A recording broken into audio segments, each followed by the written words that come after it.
డబ్బులు తీసుకుని ఓట్లు వేయకూడదు. గ్రాడ్యుయేట్ ఎలక్షన్స్ కూడా వచ్చింది ఇప్పుడు, అది టీచర్ల ఎలక్షన్స్ కూడా డబ్బులు తీసుకునే పరిస్థితి వచ్చింది. సెల్ ఫోన్ తీసుకుంటారు, రకరకాల గిఫ్ట్లు ఎంత దారుణం అంటే చదువుకున్న గ్రాడ్యుయేట్ పీజీలు డిగ్రీలు ఏమంటే చదువులాగా తీసుకుంటాను. గ్రామస్తులు ఇంకా చదువుకున్న తర్వాత ఓటు వేస్తాడు. వీళ్ళు ఎడ్యుకేటెడ్ పీపుల్ డబ్బులు తీసుకుని ఓట్లు కూడా వేయరు, ఇంటి పేరు పడుకుంటాడు వాడు, వెళ్ళాల్సిన అవసరం కనిపించదు.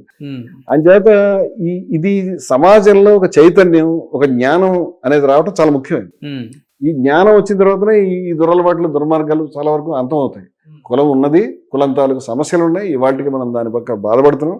ఇది ఎక్కడెక్కడ కులం ఉన్నదో అన్ని చోట్ల మనం ఫైట్ చేసుకుని సాల్వ్ చేసుకోవాలి. కానీ సార్ ఈ కులాన్ని ఎవరు ప్రేరేపిస్తున్నారు అని అంటే ఆధ్యాత్మికంగా బాగా చదువుకున్న వాళ్ళ, డివోషనల్ పరంగా లేదంటే భక్తి ఎక్కువ ఉన్న వ్యక్తులు ఎవరైతే ఉంటారో, ఇప్పుడు ఇంత మెట్రోపాలిటన్ సిటీలో కూడా ఒక రూమ్ కావాలని అంటే ఓన్లీ వితౌట్ ఎస్సీలు లేదంటే ఎస్టీలు అని ఓన్లీ ఫర్ బ్యాచిలర్స్ అది దాన్ని పెట్టుకుంటారు.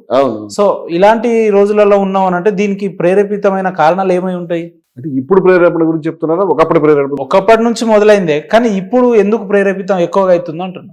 ఇప్పుడు గతకాలపు అవశేషాలు మన బ్రెయిన్ లో ఉండి మనం కులాన్ని ఒక ప్రైడ్ కింద తీసుకోవడం అనేది కొంత కమ్యూనిటీస్ లో ఇప్పుడు ఈ స్ట్రగుల్ తో బయటకు వస్తున్న ఇప్పుడు బీసీ కమ్యూనిటీస్ ఉన్నాయి, శూద్ర కమ్యూనిటీస్ ఉన్నాయి.